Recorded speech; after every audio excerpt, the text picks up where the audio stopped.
এখানে বিলম্ব করবো না পাঠাতে, আমি নন্দীকে নিয়ে যাবো আর আমি সেখান থেকে তাড়াতাড়ি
সর্বনাশ হয়েছে নন্দী। হে আপনার কি সর্বনাশ হয়ে দেখে প্রভু নন্দী কথা বলতে আমাদের লজ্জা হচ্ছে নন্দী। কি বলছেন প্রভু? হ্যাঁ নন্দী, শুধু একটি বারে বলেন আপনার কি সর্বনাশ হয়ে গেছে প্রভু। নন্দী আমার কি সর্বনাশ হয়েছে। তবে শোনো নন্দী, আমি তোমার কাছে খুলে বলতেছি নন্দী, ওই আধারবাগের নৃত্য দেখে তোমার গুরু মাতার কথা আমার মনে হাতে না হাতে আমার নিজ ধন হ্যাঁ নন্দী, বলো নন্দী, আমার এই নিজ ধনের উপায় কি হবে নন্দী? এই আপনার নিজ ধনের উপায় আমার কাছে আছে প্রভু। বলো কি উপায় রয়েছে? ওই যে প্রভু, ওই যে সামনে একটু দিদি সরোবর দেখা যাচ্ছিল। হ্যাঁ সরোবর দেখতে পাচ্ছি নন্দী। ওই সরোবরের মাঝখানে দিয়ে জলের মধ্যে একটু তাহলে আমাকে ছুটে যেতে হবে ওই সরোবরে গিয়ে সরোবরের জলের উপরে আমাকে স্তব করতে হবে। আমি তাই করবো নন্দী, আমি তোমার কথা মতো আমি ঢুকে যাবো ওই সরোবরে গিয়ে আমি জলের উপরে স্তব করবো। সরোবরের মাঝখানে দিয়ে জলের মধ্যে বেশ, আমি চলে যাচ্ছি নন্দী, আমি এই মুহূর্তে চলে যাচ্ছি। আমি এই জলের উপরে স্তব করবো নন্দী। ও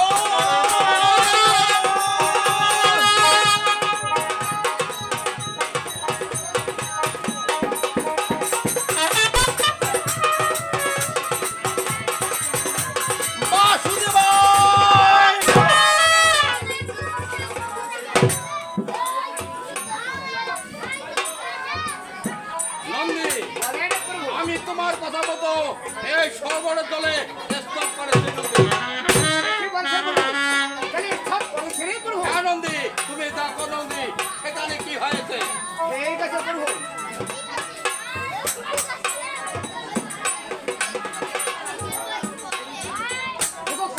নন্দী, এই আপনি জলে স্নান করার সাহস প্রভু।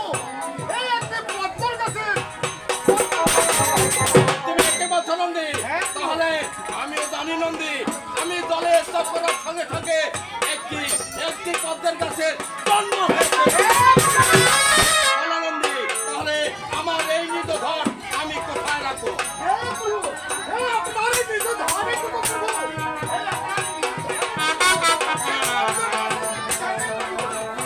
একে বলছো নন্দী?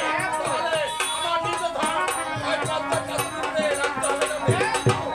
বেশ, আমি তাই করবো নন্দী, আমি তোমার কথা মতো আবারও আমার এই নিজ ধন এই পদ্মের গাছের উপরে রেখে দেবো।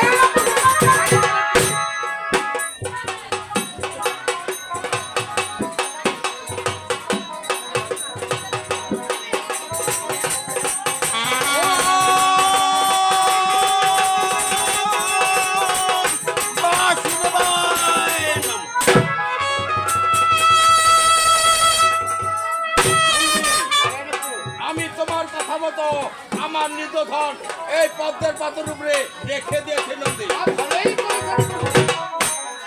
তুমি কি দেখতে পাচ্ছ নন্দী? দেখো আমার নিজ ধন কোথায় চলে যাচ্ছে নন্দী। প্রভু, এই আপনার বিদ্রোহ পদ্ম পদ্মের হাতে শাসক প্রভু, তারা নলা দিয়ে যাচ্ছে প্রভু।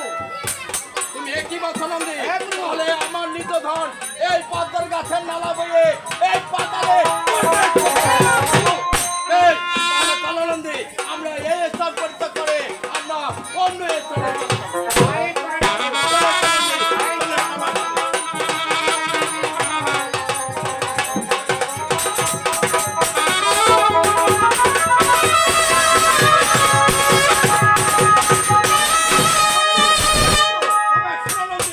আমার এই নিজ ধন সম্মান এই ত্রিজগতে তুমি আর আমি ছাড়া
এতগুলো গর্বের পর আর আমি পিতা মাতার দর্শন পাইনি।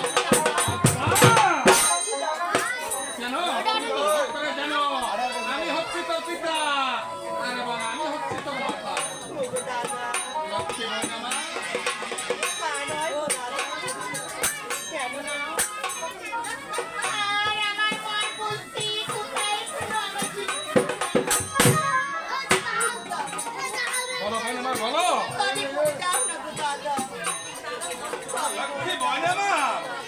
আমি ছোটবেলার থেকে তোমার কোনোদিন আমি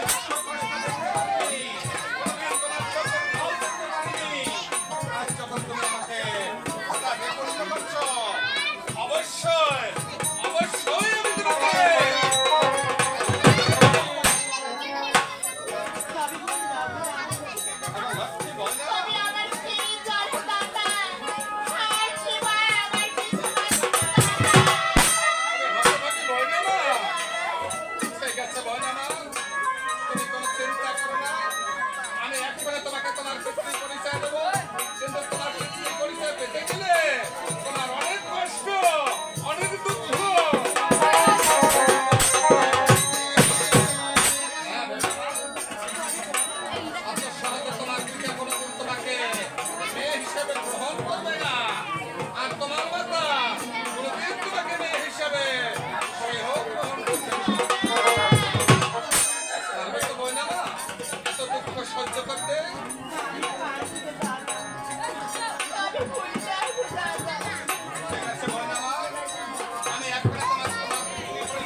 অধিপতি স্বয়ং শিব আর তোমার মাতার নাম হচ্ছে স্বয়ং ওই পার্বতী দেবী, সে হচ্ছে তোমার মাতা। কিন্তু বয়নামা তোমার পিতার কাছে যখন যাবে তখন আমি যাহা বলবো এগুলোর কথা তোমাকে পিতাকে বলতে হবে, তারপর কিন্তু তুমি সত্যভাবে তোমার পিতৃ পরিচয় দিতে পারবে। বেশ তোমার পিতা কিন্তু নন্দী সহ ওই উত্তর ফুলবাগানটি পরিদর্শন করতে গিয়েছিল। সেখানে এক রাজহংসী নৃত্য দেখে তোমার পিতার নিজ ঘরখানা তবে করেছিল। নন্দীকে দেখে বলল, নন্দী অনেক উপায় ঠিক করবো আমি। তখন নন্দী বলল, প্রভু তুমি হচ্ছে এই ত্রি জগতের মালিক, তুমি যখন যাহা করতে মনে করো তখন তাহাই করতে পারো।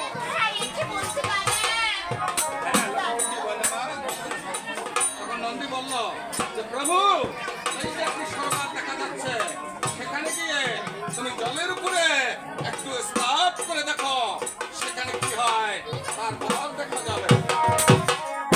তখন তোমার পিতা ওই জলের উপরে একটি স্নান করলো, স্নান করে সৎসাৎ সেখানে একটি পদ্মর পাতা হয়ে গেল। তখন তোমার পিতা নিজ ধনখানা ওই পদ্মর পাতার উপরে রেখে দিল। এই পদ্মর পাতার নালা বইয়ে জন বসিল তোমার এই পাতালে গিয়ে, জন্ম তোমার এই বাসুকী নামের ঘরে।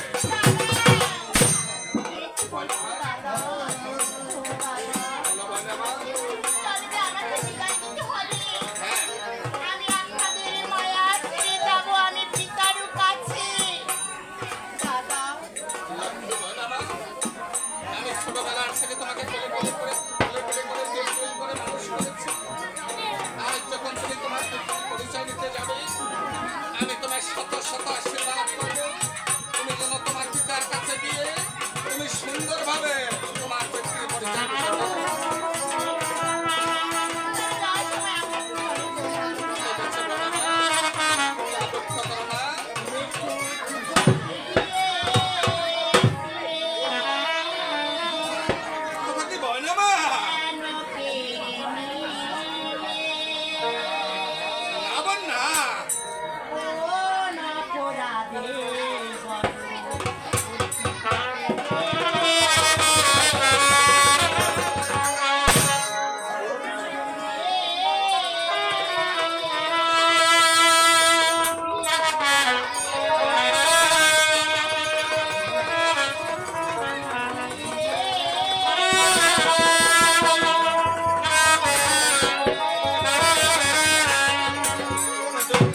আমি তো